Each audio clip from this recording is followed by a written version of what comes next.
we want them to jump in with questions. And then from there, I will kick it over to you.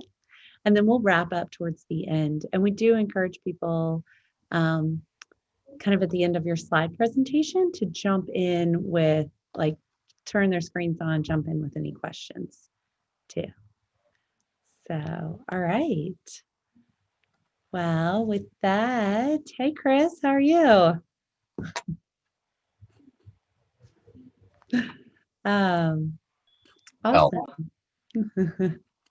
I love the background. All right, Ashley, it looks like you're letting people in. Great. And Liz, Ashley does have the presentation that she's queued up to share, or you're welcome to do that, whichever you're most comfortable with. Okay, cool.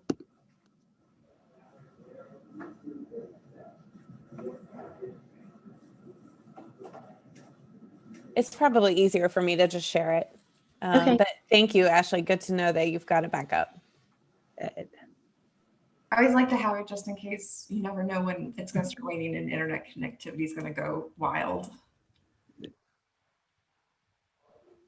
That's a good call.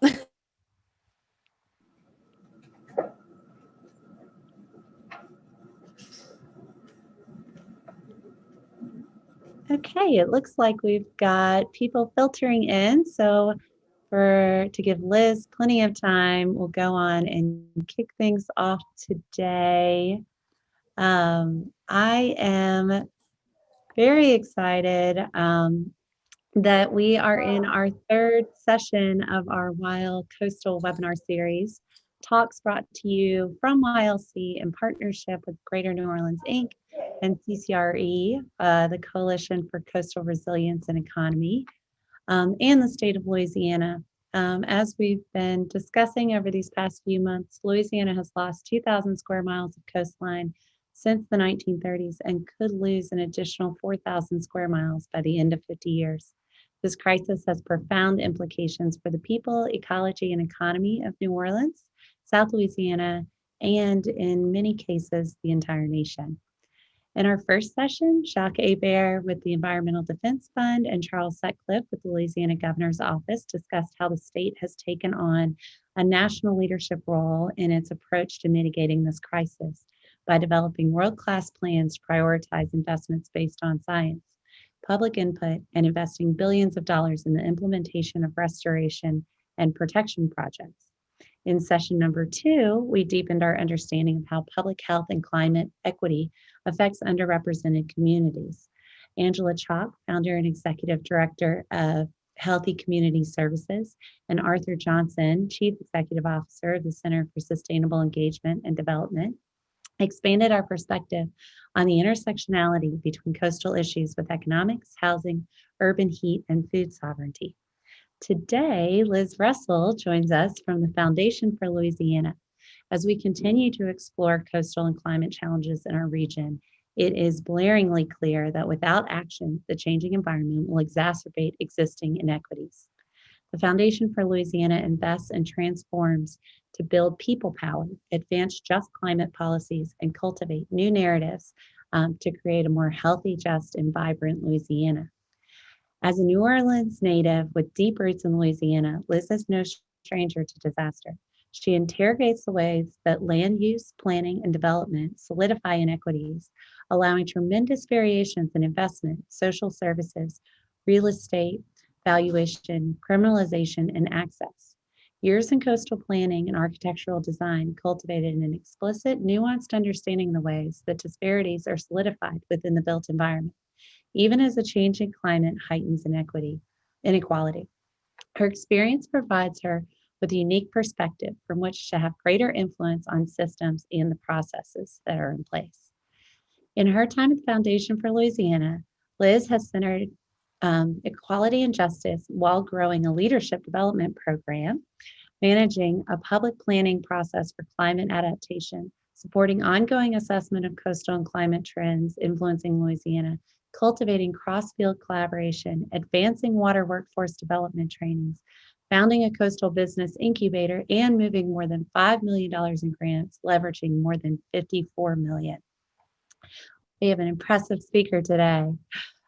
Before I turn it over to Liz, I just want to remind you that these conversations are just that, conversations. Our speakers want to hear as much from you as I know that you do from them, so questions are highly encouraged. Please take advantage of the chat window. We'll be monitoring that during Liz's presentation. And then towards the end, we've saved some time for you to turn on your cameras, unmute, jump in the window, and join the discussion. So without further ado, I'm going to turn it over to Liz. Great. Thank you so much. And thank you all for having me and being able to facilitate this conversation. Really excited to be a part of it, Caroline. So with that, I'm going to go ahead and share my screen and appreciate the lengthy introduction. So as Caroline mentioned, I am the Climate Justice Program Director at Foundation for Louisiana. Foundation for Louisiana was actually started in the days following Hurricane Katrina and really meant to be a philanthropic intermediary that would pull in resources from all over and get them out on the ground to communities that were in some cases left out of the existing philanthropic response and or our institutional responses to disaster. And so we can talk a lot more about that. But at the Foundation's core, we believe in the power of Louisiana people and work to create more resilient communities across the state of Louisiana. And I'm very privileged to be able to manage the climate justice portfolio. As Caroline mentioned, I'm actually trained as an architect. It is an accident that I ended up in philanthropy, but really the intersection of design and policy is really the place where so many of the ways our communities and our people experience change and challenge and opportunity really come together. And so I'm really grateful to be able to handle this portfolio.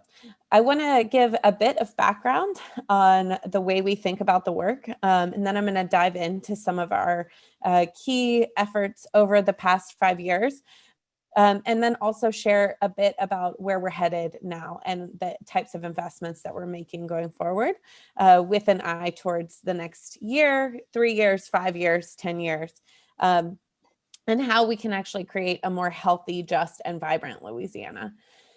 So with that, I want to start us off with part of what y'all have already heard a great deal about from our esteemed colleagues, both at the Mississippi River Delta Coalition, from Angela Chalk and Arthur Johnson, from the Governor's Office of Coastal Activities. In Louisiana, we have to acknowledge the ways that our landscape and the complexity of that landscape, both physically, sociologically, economically, really impact each other. So we have to understand that most of southern Louisiana was built by the Mississippi River over thousands of years, right? And indigenous peoples had no problem sort of navigating the dynamic nature of the Delta system. It's only been in recent centuries following colonization and really since the Great Flood of 1927 that we have managed and controlled the Mississippi River in a way that prevents the sort of natural dynamic state of the Delta. And then we've added to that natural and human caused changes, both in terms of industrial activity and pipeline construction or dredging of canals for maritime commerce or oil and gas exploration, as well as that mismanagement or management of the Mississippi River. So that means that we've already, as you've heard, been losing land for at least a century, if not 3 centuries, right? We've stopped that dynamic nature of the Mississippi River. We've allowed all of that sediment to continue going off the continental shelf into the Gulf of Mexico. And so that means that with subsidence and sea level rise, those are not a future scenario for Louisiana. When lots of other places around the country talk about climate change and the impacts of sea level rise or flood risk to their communities, it's a sort of distant condition, right? Maybe even a few decades out. And we know very well here in Louisiana, that's not the case. Here at our place, draining everything from the Rockies to Appalachia, we also get the flooding that's coming from intense rainfall and cloudburst, heavy rain events all over the country. All of that comes down and drains through Louisiana, right? So climate change is both ongoing and the climate crisis is hitting here first. I also want to acknowledge that the sort of 80-mile stretch of the Mississippi River between New Orleans and Baton Rouge has the US's highest concentration of petrochemical industry. As you may know, many of our frontline partners in Louisiana have reclaimed that as Cancer Alley or even as Death Alley. We also hear just the high industrialization of the corridor, the impacts of industry, the health effects. We also hear of the potential jobs that it has provided or could provide. But the layers of environmental racism are really embedded in and have taken shape in our landscape. And so there's sort of systematic and institutionalized ways of understanding that harm. You know, since Hurricane Katrina, Rita, Gustav, Ike, Isaac, the BP oil spill, the two heavy rainfall events of 2016, plus Laura, Zeta, Beta last year, you know, we're no strangers to disaster here, and I don't have to tell anyone that. But as we've seen these disasters after disasters, we've also seen in our coastal communities trends where residents with resources are often picking up and moving to what are perceived as or are higher and safer grounds. And so I really want to focus there because that really starts to connect us with the social and economic implications of this physical set of changes, right? And so this has lots of influences across the spectrum of areas growing in population to areas declining in population. So areas losing in population, they're seeing decline in tax bases, inability to maintain your existing infrastructure, much less invest in new infrastructure. So lots of questions about affordability and insurability, access to healthcare or education or jobs. And then on the inverse of that, because people are obviously moving somewhere when they move, we see new strains and stressors in those areas growing in population.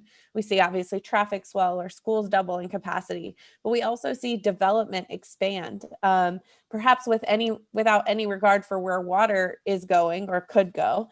And really expand to try to swell that tax base, accommodate the new population, and maybe do so in ways that aren't really accounting for the current and future risks of flood events, both induced by rainfall or riverine flooding or from storm surge and hurricanes.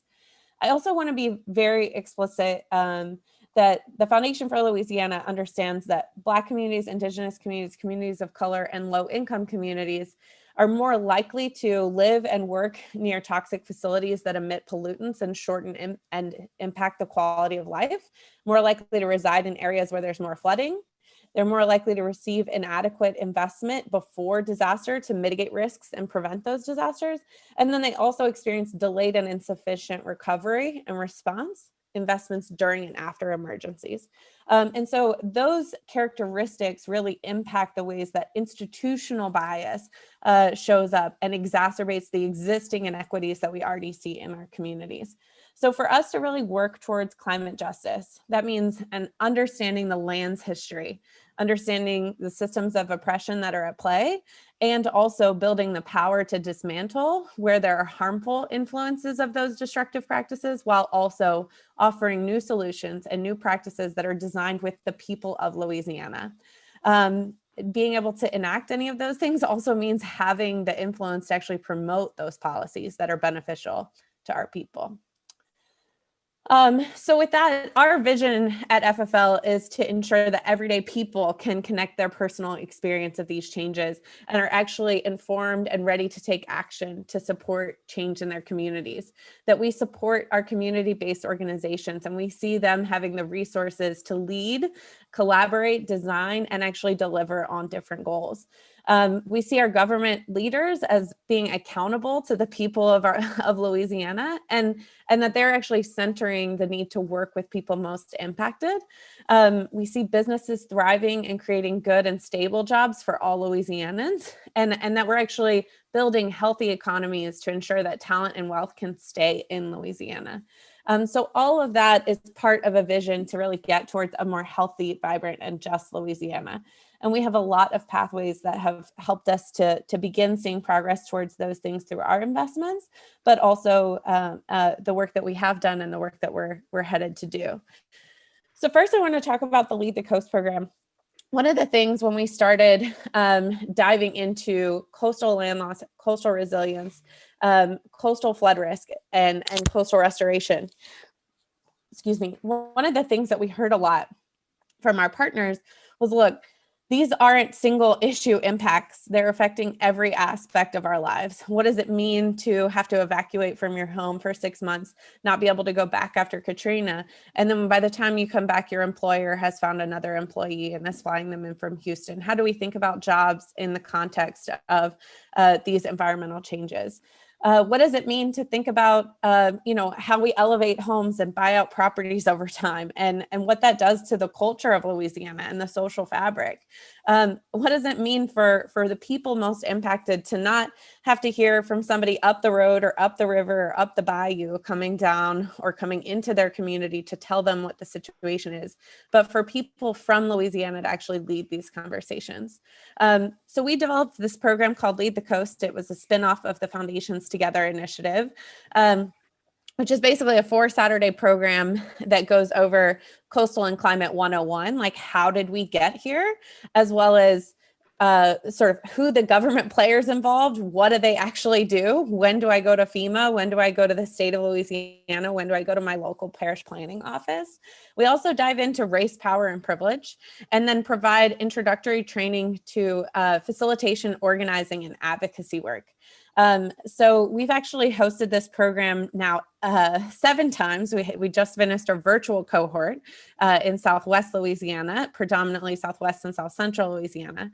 But we've had just about 140 graduates of the program. And this is really a pathway for folks who want to be involved and engaged to connect their own personal experience of change in Louisiana and the hope that they have for their community to pathways to decision-making and ways to influence outcomes in their communities.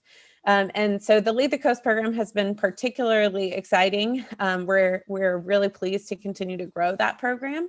And we hope over time to not only connect networks of leaders across South Louisiana, but really have a statewide network of folks who are prepared to engage and advocate on behalf of their communities across the entire state. One of the things that program kind of led into in a lot of ways was our collaboration with the state of Louisiana on the LA Safe Project, or Louisiana Strategic Adaptations for Future Environments. So back in 2016, we had been working in Plaquemines Parish with a number of residents, talking about some of those same concerns I just articulated, but really wanting to be a part of the design and decision-making for their communities. At the same time, the state of Louisiana was eligible to apply for the National Disaster Resilience Competition through HUD resources at the federal level. And the state actually won this bucket of resources, about $40 million, at the same time as Foundation for Louisiana was completing the design of a planning process, if you will. So we were hearing, look, by the time we see a plan, all the decisions have already been made outside of our community. We want to be a part of this from day one. And so FFL basically said, okay, so if that's the case, what does that look like? How many meetings do we have? At what scale are those meetings? Are they big? Are they small? Are they parish? Are they region? Are they community scale? How do we get past the barriers that really keep people out of those conversations? Things as simple as childcare or transportation or the food that people like in different communities, and really surmount some of those barriers. How can we support community leaders in actually being the designers and the facilitators of those conversations? So we decided in 2017 to work with the Office of Community Development to co-fund and co-manage more than 70 public meetings across 6 parishes. It was a pretty wild year. But we talked about the land loss that we already knew was occurring, the flood risk that we've seen firsthand across the state. We talked about the population change that we know is happening and where those populations are moving to and from. But most importantly, we asked folks, how are you experiencing these things? And how do you want to solve for them in your community where you live, for the people you care about in the place you love? So what does that mean for your community and culture, your economy and jobs, your environment and sustainability? And so over the course of this 9 or 10 month period, we worked to sort of design projects as well as strategies that included, different programs, projects, and even policy recommendations. We had 5 rounds of public meetings. They went from the large scale parish-wide meetings to the very small meetings. We had just under 3,000 unique residents across the state participate, meaning that if you showed up to all the meetings, we didn't count you twice, right? This was a really incredible opportunity to think about how we confront land loss and flood risk and begin to adapt to it. And really invest some of our public dollars in different pathways to resource those projects identified by communities. So this was the first time that Louisiana actually invested in projects that were selected by the general public. We had a voting mechanism online open for 3 weeks. We had a round of public meetings where people voted in person. There was actually this really cool clear tube where people put tokens in, and at the end of the meeting, we unwrapped the tubes so that they would be clear. And you could see based on the colors in the tube, which ones people liked the most, right? But really, how do we address coastal and climate change? Of course, there's a suite of projects that you see. So the state actually committed to investing $41 million in projects that were identified by the people of Louisiana.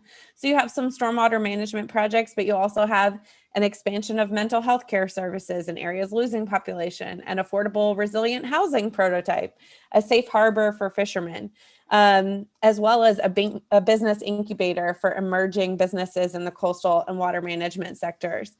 If you'd like to learn more about this process or learn more about the policy recommendations that came from it, all of this is available at lasafe.la.gov. But really, this was an intensive process that built on public input to get to tangible policy recommendations and potential shifts that are not really considered environmental per se, but really get us at entry points into other sectors: housing and development, transportation, education, economy and jobs, and really begin to look at the full picture of the ways in which land loss, climate change, flood risk impact our communities and the ways that we need to confront it. So following the LA Safe process, Foundation for Louisiana was able to really step back from all of our work and go, where are the places we feel like we could be most impactful? There are many worthy causes in this work, but we wanted to lead our efforts in a direction that has the greatest potential for change. So we invest, as Caroline said at the start, to build people power, to advance just policies, and to cultivate new narratives. We also do that towards 3 priority areas. So those 3 priority areas include economic opportunity, environmental justice, and equitable development. So I want to be explicit. FFL works towards these priority areas in collaboration with many grantee partners and allies. We're not an endowed institution, meaning that all of our grant making changes on an annual basis. And based on the capital that we have available and that we're able to raise and develop, and the areas that we can prioritize funding. So we really wanted to push these 3 areas based on the most potential for change again.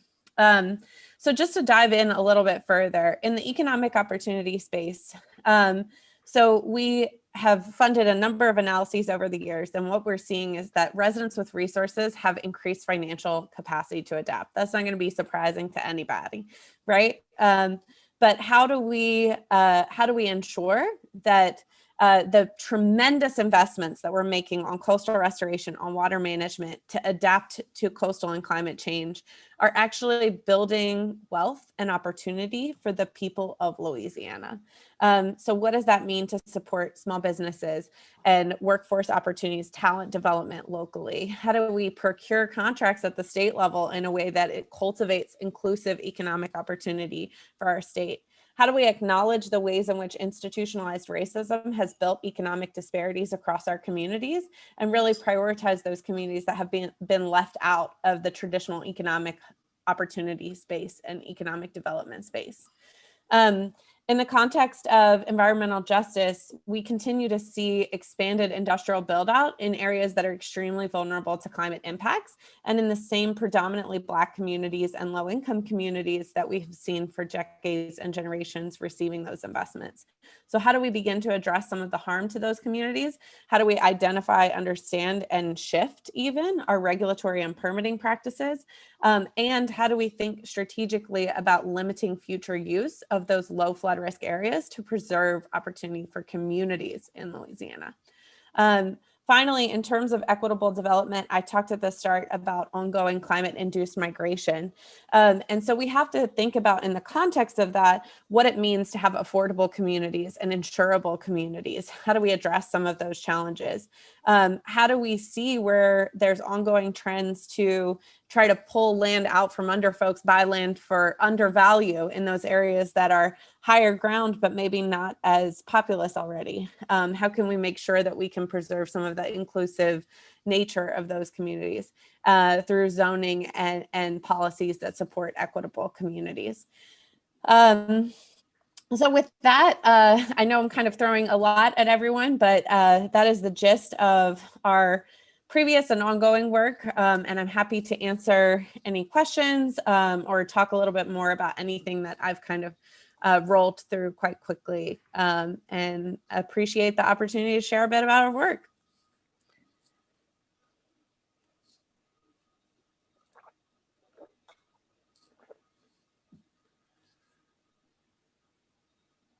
I have a question.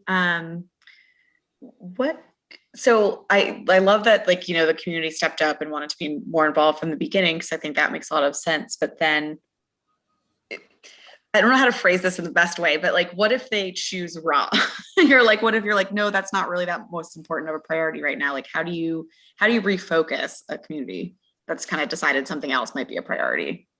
Well, I think that, you know, first of all, I hear the question and appreciate it. And I think in terms of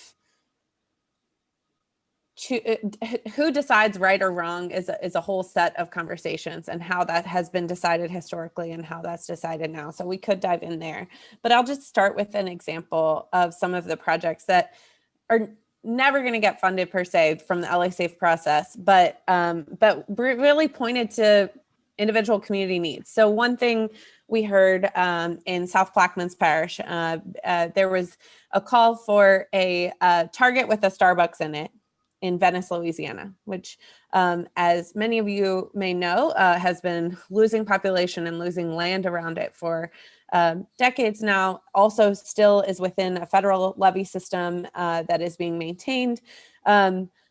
Has a tremendous fishing community and real cultural relevance for the people of Plaquemines Parish. And also, you know, like, we can't get into, it's not the job of the government per se to get into why a big box store would or would not decide to put their next Target location in South Plaquemines Parish. However, this person was going, I have to drive an hour or an hour and a half to get a cup of coffee or fresh produce.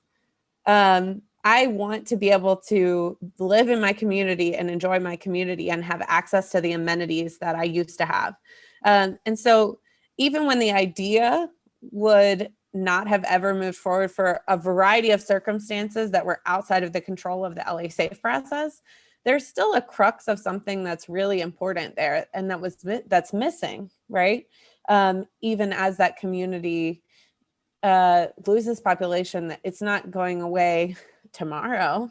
So what does it mean to actually understand what is hidden underneath the subsurface of that idea that wouldn't be funded, and know that like we actually need access to fresh produce and we need these amenities in this place, and the business model might look different than it used to, or how that's received as an investment might look different, but the crux of the idea is still super important and not incorrect at all, right? In terms of what that person needed and what they needed for their family and their community. And so I know that isn't really a super clear yes or no answer to that question, but there were lots of examples of that type of project across the LA Safe portfolio. Those weren't the things that received public investment. That doesn't mean they're not valuable and they shouldn't still be discussed, or there aren't different creative ways to finance that type of investment in community.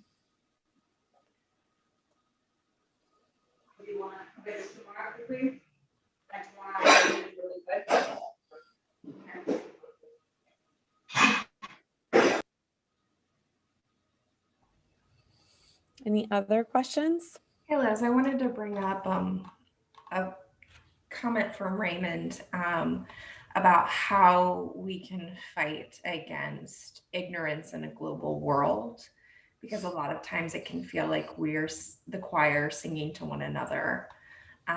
So, how do you educate the populace, or at least temper and damper the voices of those who are perhaps denying the impact of climate change on our communities?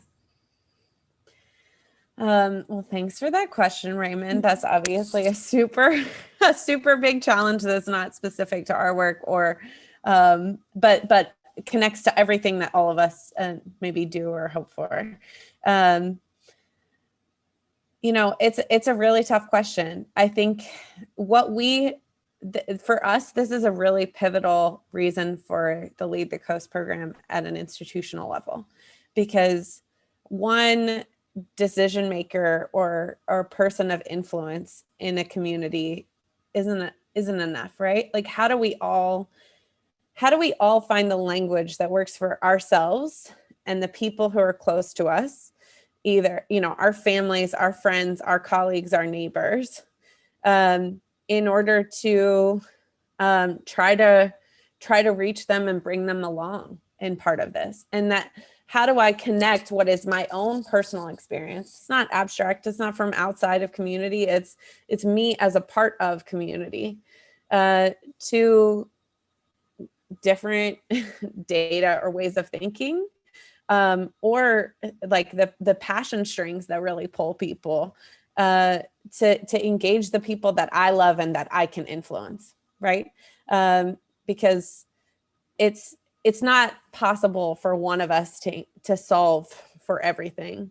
But this is where, having a growing network of community-based leaders who identify as leaders, but maybe don't identify as coastal or environmental or climate leaders. They just like happen to be the person that people look to in their community, right? The kind of neighbor that people trust, right? I mean, some of the folks we've had in our Lead the Coast program are faith-based leaders, or they're members of a neighborhood association or a fisheries association, or they're just like the person who sits on the porch who's been like watching the news for however long and like happens to have watched the community change over time. And he or she is just known as that person in the place that like has the knowledge, right? And the wisdom.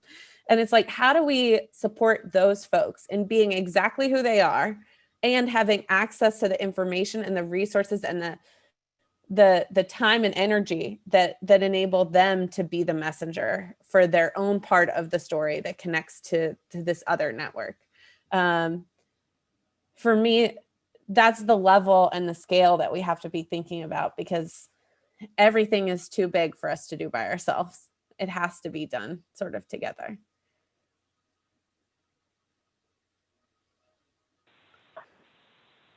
Hey Liz, this is Lindsay with YLC.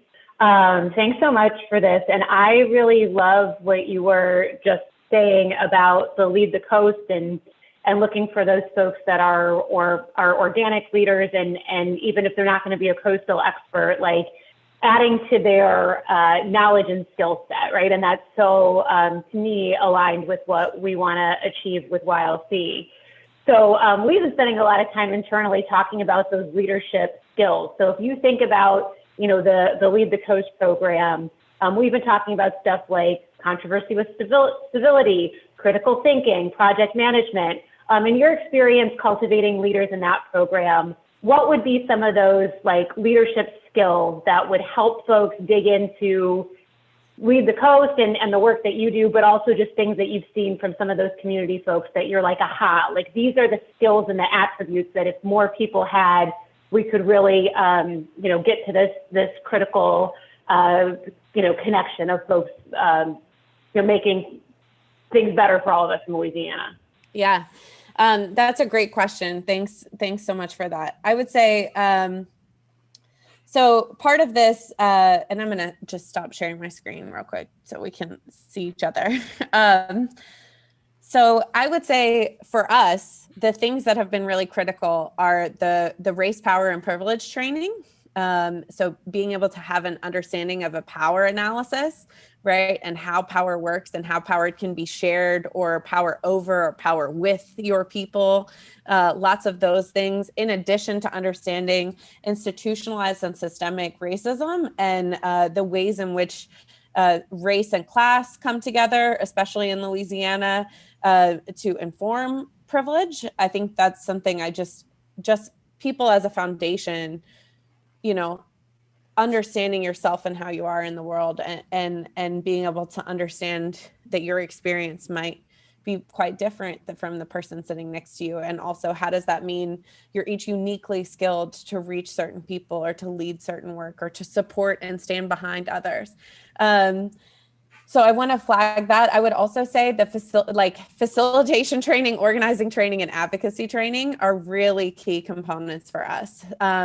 So, just having the power to facilitate a conversation and not be the primary voice in that conversation, but be the holder of it and understand where tension arises and how to navigate that tension and how to facilitate and help people work through that tension or that disagreement or find common ground through it. Like being able to just have that skill set is so incredibly valuable and can be used in so many professional circumstances, but also, your personal ones. I probably use my facilitation training just as much with my immediate and extended family across Louisiana as I do, at work even. But then also the organizing and advocacy training, right? Like organizing, how do you organize somebody? And some people are great at this and some people are just not. I don't feel like I'm a great organizer, right? For most audiences, but there's some audiences I am an effective organizer at. So how do I understand how to engage somebody, pique their interest, and let them see themselves in the work? I think that's really useful. And the advocacy, how do I understand that these decision-making practices directly influence my community? And how do I know the pathways for influence to affect change in whatever way? Even if it's never going to be by myself, it has to be in this network. But how do I just understand that? So for me, those are very linked to what you identified as other trainings, Lindsay, but they're a little bit messier and more organic, and can offer different flexibility in different types of cultural circumstances, if you will.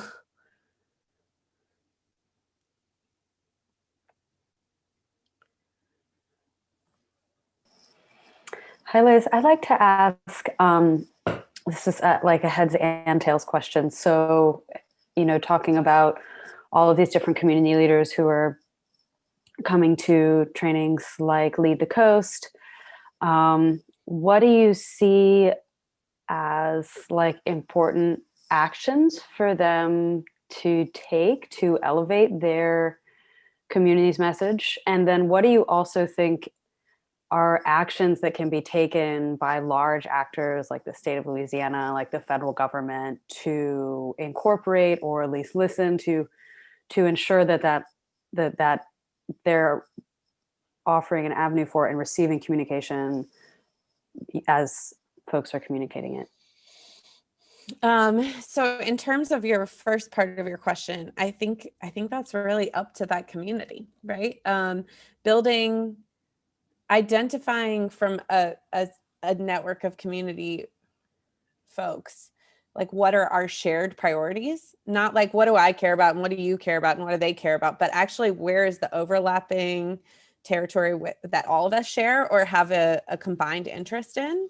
That's a unique thing. And that's where you're going to get the most momentum to be able to push on behalf of your community together. And working with people is long, right? The speed of trust is slow. And also many of you probably will have heard the statement, like, if you want to go fast, go by yourself. If you want to go far, you go together. Right. And it's not a short process to build that consensus or to build shared interest, but it's so important in terms of getting to, these are existential community challenges and they're generational. We don't have really the power to shift something just by ourselves. And actually, if it's just us who care about it, who cares anyway, right? Some of this has to be more community-based and has to be more broad-based and has to have that shared power. And we have to be thinking about, like, this is where I'm excited to see YLC getting engaged here, because again, these are generational challenges. When we were working on the LA Safe process, some of the most challenging conversations we backed into using a way of thinking about generations. So we said, 10 years from now, maybe you're thinking about yourself. Maybe you're thinking about your kids, but you're thinking about yourself. 25 years from now, maybe you're thinking about yourself, but probably you're thinking about your kids or your grandkids. 50 years from now, which is the scale of the Coastal Master Plan and much of our climate planning in lots of ways, no one in the room is thinking about themselves. They're thinking about their kids, their grandkids, the generations that come after them. So what does it mean for us to actually build together the alignment and the power and the willingness to work for our communities? That's not just what we need tomorrow, but actually what's going to serve for the longevity of the place that we love with the people we love. To your bigger question about what I want from government. Where's my list? No, Charles is on the call. He has it. No, I'm joking. So I will say, for me, there's three things that I would like to see, both from the national leadership as well as state and local. And I think both our state allies and our national leadership is taking action on these things, but I want to be very explicit. For me, we need to be investing in the creation of inclusive economic opportunity as we transition away from the industries that got us into this situation. And I say that with a full understanding that in Louisiana, we very much still perceive ourselves to be, even though we are statistically not, reliant on extractive industries, specifically the fossil fuel sector in terms of jobs and tax revenue. So how do we actually create emerging economic opportunity in coastal and water management, in emerging energy sectors? We've always been an energy state. Every one of us in Louisiana in some way has ties to these industries. How do we expand what it means to be an energy state and diversify and be inclusive about what that looks like? The second thing that I really want to see is I want us to be really intentional about how we transition. And that means being very critical of things that could be false solutions. We need to invest in new ways of thinking and reducing our emissions. And that means not taking what appear to be really convenient shortcuts to demonstrating a net emissions reduction. And that's really tough for a state like Louisiana. But it's really critical that we're asking a lot of questions, for example, about the technological viability of things like carbon capture and storage, or whether or not that's where our money could be best spent in terms of bang for our buck, or the health impacts of those types of things, or the infrastructural expansion it will require, and will that double down on existing environmental injustice? The third thing I want to ask for, Louisiana is at this unique place where we're both sort of have this deep relationship with the fossil fuel industry and with the sort of ways of being that we have to shift in order to get to a livable future for the state of Louisiana and frankly for the world.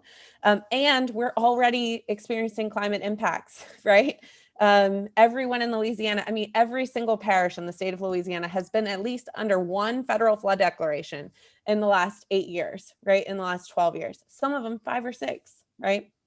So what does it mean to really build in, adaptation and resilience and thinking about future communities, like the things we love about our state and how to double down on those things and also challenge ourselves to prepare for these impacts? How do we really cultivate the capacity to adapt? And really, my colleague Jonathan Foray from the South Louisiana Wetlands Discovery Center down in Homa has just the most elegant and poetic, incredible ways of thinking about this. And he talks about his family's heritage back from sort of being pushed out of Canada into the Bayou region and like what parts of your culture you take with you as you adapt. And it's just, I feel like those are the 3 things. Those are huge, massive things, but those are the 3 things I want to see prioritized from our state and federal and local leadership. Because I mean, I don't know, I'm here because I love this place. I'm here because I've had the privilege of being lots of other places and I've never been anywhere like my home. And I want to see my kids and grandkids get to experience this place. And I want to be able to do whatever I can to make sure that that's possible.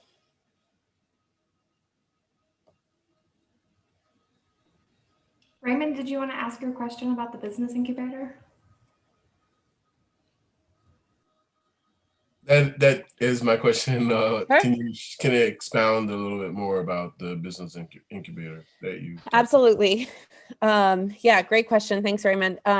So the Bayou Region Incubator is the incubator that received investment from the LA Safe process. It is housed in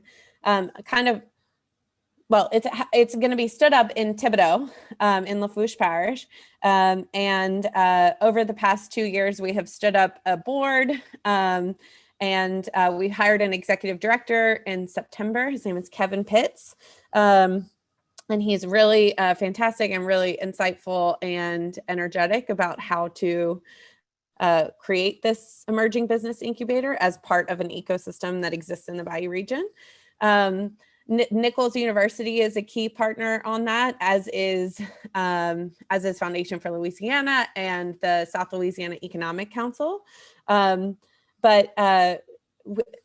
There are established sort of mission, vision, values, those kinds of things. And the strategic planning process was occurring at the end of last year.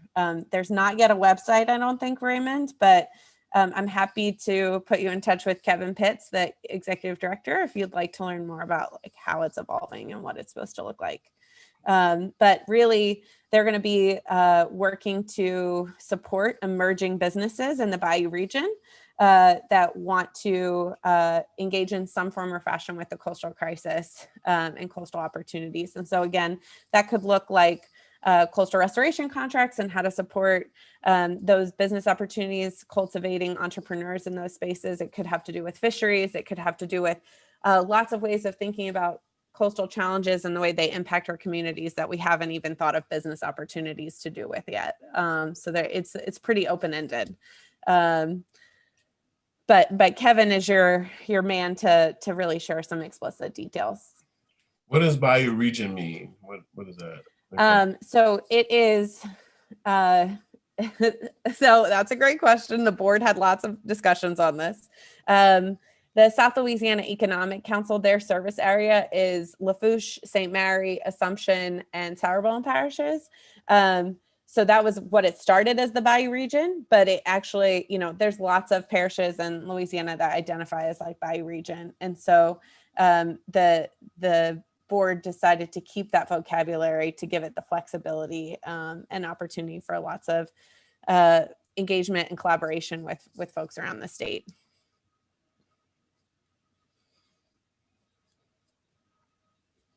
Yeah, it is not focused more on the New Orleans area, I will say that. Although there's lots of loving harassment between New Orleans folks and and Bayou folks that are a part of the incubator in lots of ways. There's lots of emerging fun cultural nuances there. All Could you right. touch? Oh, sorry. Oh. Go ahead, Caroline. One more question? Hopefully a quick one.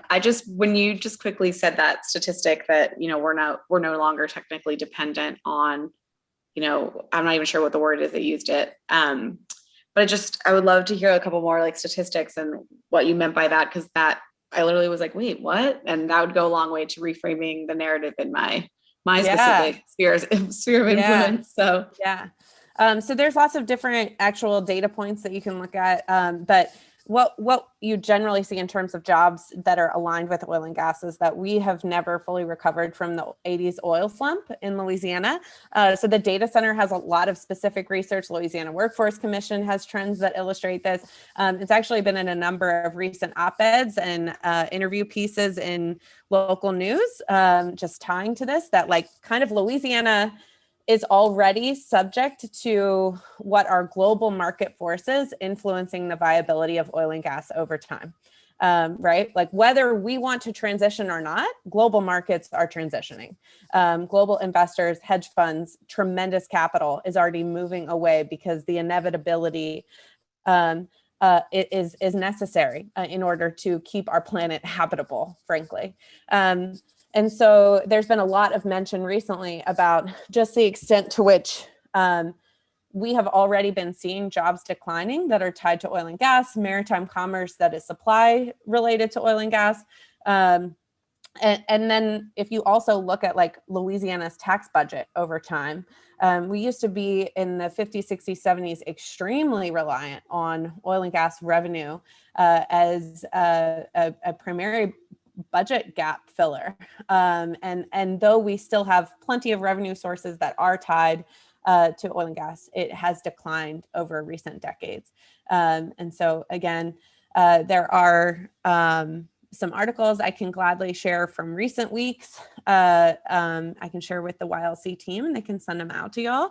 But also, again, if you just want to do any quick searches of the news, there's a lot of information about what is the ongoing sort of inevitable transition that is occurring in the energy sector, and lots of conversation about how that's going to impact Louisiana, has already impacted Louisiana, and how do we really get ahead of it so we're not left behind.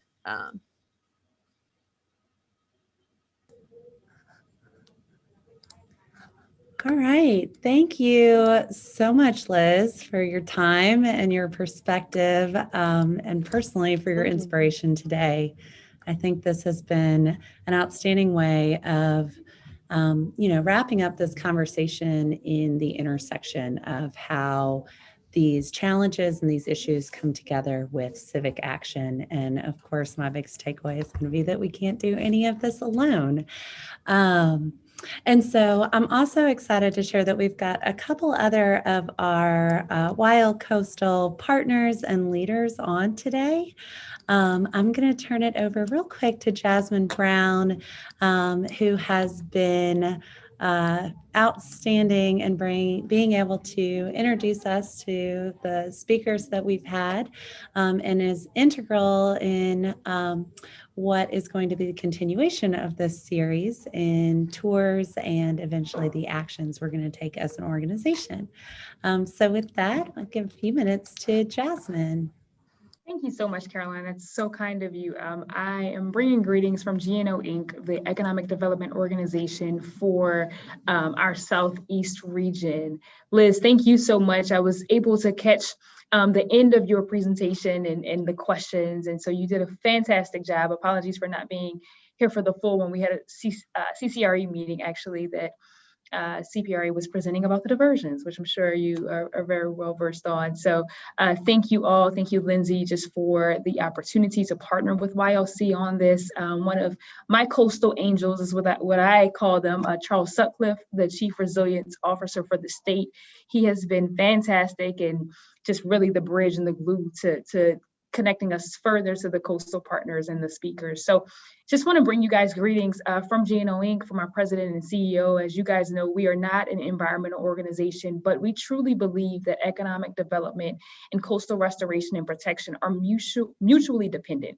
And so that's why we're here in this space, not only for the people, of course, chiefly to make sure that our people are safe, but also if we're attracting businesses to this region and there's no coastline to protect those assets, then our efforts are futile. So YLC has just done a fantastic job over the course of the past few months, and will continue to do, and really being a great partner and a great tool of advocacy for our young professional delegation. So thank you, Caroline. Thank you, Lindsay. Thank you, Kevin, the whole YLC family and team.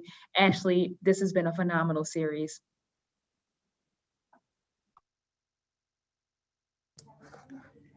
Thank you, Jasmine. You'll also see we've got Charles on the call, and we've got a unique opportunity for members. We will have our third and final coffee talks with Charles tomorrow morning at 8:30. This is a brief 30-minute chance to jump in, to pick Charles's brain, to learn more about what the state is doing on coastal issues, and to really, dive deeper. And so I encourage you, if you haven't joined us for one of those before, take advantage of this final session because Charles is a wealth of knowledge and has been giving us a lot of opportunities to plug in.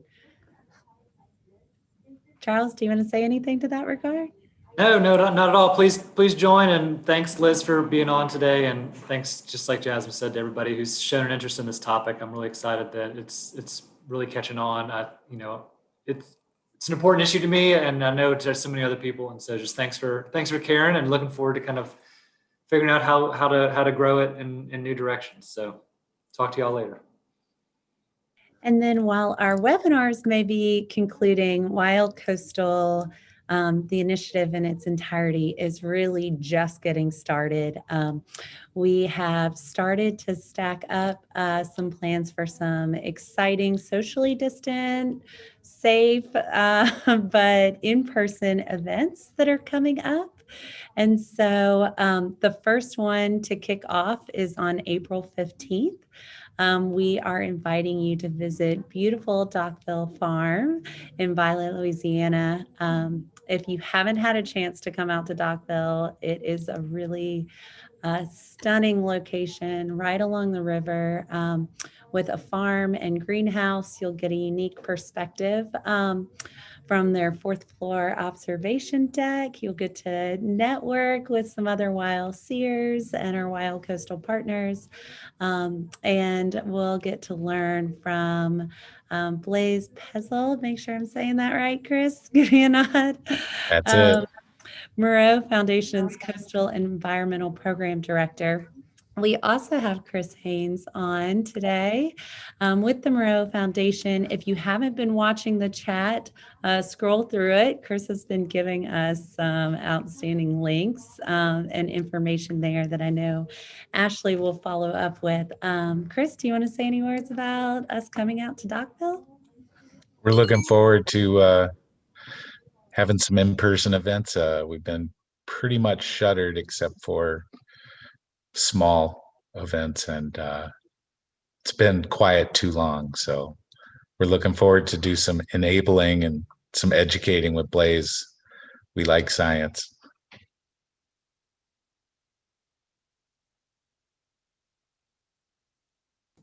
There we go. And so you can sign up at ylc.org on our events calendar. There will be, a limited number of people that can come out. And so I would encourage you to get on there and register right away. Also keep an eye out on those inboxes. Ashley will be sending out more information about some coastal tours that we are planning coming up. We can actually get out on the boats, go and see our water management systems and some of these massive restoration projects firsthand. So we are securing those final details. Take this as a teaser. We will be having updates to the calendar coming soon. And so that is all I have to say today. Again, just an enormous thank you. I think this is a really exciting space for us to be moving into, and one that as young leaders we can truly have an impact on.